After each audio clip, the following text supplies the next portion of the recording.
ஓடி விளையாடு ஓய்ந்திருக்கலாகாது. அதுக்கு தான் சூப்பர் சரவணா ஸ்டோர்ஸ்ல சம்மருக்கு ஆடைகள் வாங்கும் போது அவுட்டோர் கேம்ஸ் ஃப்ரீ.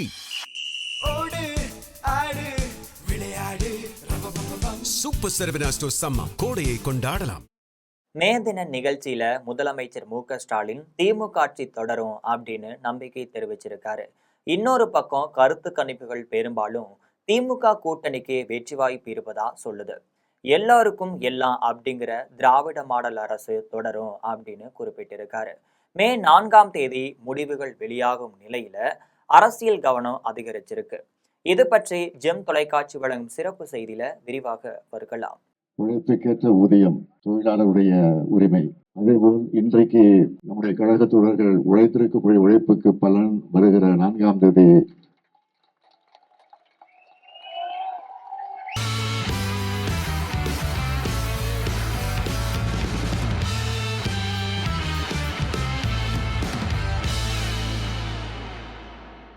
மே தினத்தையொட்டி உழைப்பாளர் சின்னத்துல சிவப்பு நிற ஆடை அணிந்து கொண்டு முதல்வர் மு.க.ஸ்டாலின் மலர் வளையம் வைத்து மரியாதையும் செலுத்துறாரு. சென்னை சிந்தாதிரிப்பேட்டையில மே தின பூங்காவில் உள்ள நினைவு சின்னத்துல முதல்வர் மு.க.ஸ்டாலின் உறுதிமொழியையும் ஏற்றுக்கொள்றாரு. இது குறித்து என்ன சொல்றாருன்னா, வரும் மே 4ஆம் தேதி திமுக தொண்டர்களின் உழைப்பிற்கு பலன் கிடைக்கும், வெற்றி உறுதி என்பதை கருத்து கணிப்புகளை வச்சு சொல்லல, களத்தை பார்த்ததால சொல்றேன் அப்படின்னு சொல்றாரு. தமிழகத்துல திரும்பவும் திமுக ஆட்சியை தொடரும்னு குறிப்பிடுறாரு. எல்லோருக்கும் எல்லாம் அப்படிங்கிற கோட்பாடுடன் திராவிட மாடல் அரசு மீண்டும் தொடரும். இந்த உழைப்பாளர் சிலையை நிறுவியவர் முன்னாள் முதல்வர் கருணாநிதி. மே 1ஆம் தேதி உழைக்கும் வர்க்கத்திற்கும் விடுமுறை வாங்கி தந்தவர் அண்ணா. அதற்கு உறுதுணையாக இருந்தவர் கருணாநிதி இப்படின்னு சொல்றாரு. உழைப்பாளர் தினம் மே 1ஆம் தேதி ஆண்டுதோறும் கொண்டாடப்படுது.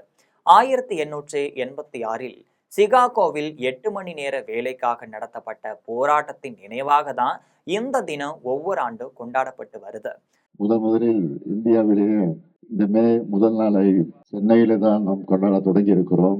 சிந்தனை சிற்பி சிங்காரவேலர் அவர்கள் தலைமையில தான் முதலில் சென்னை மாநகரத்திலே இந்த மே முதல் நாள் கொண்டாடப்பட்டிருக்கிறது. உழைப்புக்கேற்ற ஊதியம் தொழிலாளருடைய உரிமை. அதேபோல் இன்றைக்கு நம்முடைய கழக தோழர்கள் உழைத்திருக்கக்கூடிய உழைப்புக்கு பலன் வருகிற 4ஆம் தேதி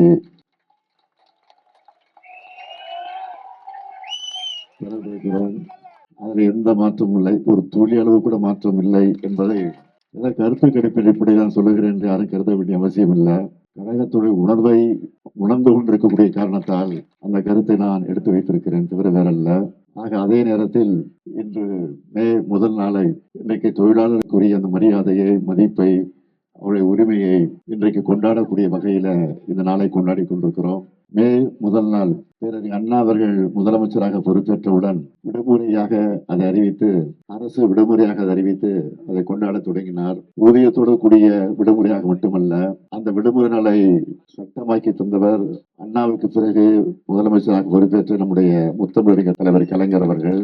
அது மட்டுமல்ல, தமிழ்நாட்டில் மட்டும்தான் இந்த மே முதல் நாள் கொண்டாடப்பட்டுக் கொண்டிருந்தது, அரசு விடுமுறையாக அறிவிக்கப்பட்டிருந்தது. இந்தியா முழுமைக்கும் இந்த விடுமுறை நாளை இந்தியா முழுமைக்கும் கொண்டு வர வேண்டும் என்று தலைவர் கலைஞர் அவர்கள் எடுத்து சொல்லி நாடாளுமன்றத்தில் நம்முடைய உறுப்பினர்கள் எல்லாம் குரல் எழுப்பி பிரதமராக இருந்த வி.பி. சிங் அவர்கள் அதை ஏற்றுக்கொண்டு தமிழ்நாட்டில் மட்டுமல்ல இந்தியா முழுமைக்கும் அரசு விடுமுறையாக, ஊதியத்தோடு கூடிய விடுமுறையாக அறிவித்து அதுவும் இன்றைக்கு கொண்டாடப்பட்டுக் கொண்டிருக்கிறது. இன்னும் ஒரு 2-3 நாட்களில் நம்முடைய தேர்தல் முடிவை எதிர்பார்த்து காத்துக் கொண்டிருக்கக்கூடிய உங்களுக்கு ஒரு நல்ல செய்தி வரும் என்ற நம்பிக்கை எல்லாருக்கும் இருக்கிறது. இந்த சூழ்நிலையில் நான் தெரிவித்துக் கொள்ள விரும்புவது, எல்லாருக்கும் எல்லாம் என்ற தத்துவத்தோடு தான், அந்த கொள்கையோடு தான் நாம் ஆட்சியை நடத்தி கொண்டிருக்கிறோம். ஆக அது தொடரும் தொடரும் தொடரும் என்ற உறுதியை எடுத்து சொல்லி இந்த மேதின நினைவு பூங்காவை தலைவர் கலைஞர் அவர்கள் தான் உருவாக்கி தந்திருக்கிறார்கள். இந்த பூங்காவில் அமைக்கப்பட்டிருக்கக்கூடிய நினைவு சின்னத்தையும் தலைவர் கலைஞர் அவர்கள் தான் உருவாக்கி தந்தது மட்டுமல்ல, அது எப்படி அமைய வேண்டும் என்று பல முறை இந்த இடத்திற்கு நேரடியாக வந்து அதையெல்லாம் சரி செய்து அதை உருவாக்கி தந்திருக்கிறார்கள். இதற்காக இதை குறிப்பிட்டு சொல்கிறேன் என்று சொன்னால், தொழிலாளர்கள் மீது, தொழிலாளர் உரிமை மீது எந்த அளவுக்கு தலைவர் கலைஞர் அவர்கள் நம்பிக்கை வைத்திருந்தாரோ அந்த நம்பிக்கைக்கு பாத்திரமாக நான் மட்டுமல்ல, நாம் அனைவரும் ஒன்றிணைந்து பாடுபடுவோம், பணியாற்றுவோம், உழைப்போம் என்று சொல்லி விடைபெறுகிறேன். நன்றி. தமிழகத்துல சட்டசபை தேர்தல் கடந்த 23ஆம் தேதி நடைபெற்று இருந்துச்சு. இதற்கான வாக்கு எண்ணிக்கை வர்ற 4ஆம் தேதி நடைபெற இருக்கு. இந்த தேர்தலுக்கு பிந்தைய கருத்து கணிப்பு முடிவுகள் கடந்த 29ஆம் தேதி வெளியாகி இருந்துச்சு. அந்த கருத்து கணிப்புகள்ல திமுக கூட்டணியே வென்று ஆட்சியை தொடரும்னு தெரிவிக்கப்பட்டிருந்துச்சு. சில கருத்து கணிப்புகள் தான் அதிமுக ஆட்சி மலரும் அப்படின்னு சொல்லி இருந்துச்சு. இது போன்ற நிறைய அரசியல் செய்திகளை அன்றாடம் தெரிந்து கொள்ள ஜெம் தொலைக்காட்சியுடன் எப்பொழுதும் இணைப்பில் இருங்கள்.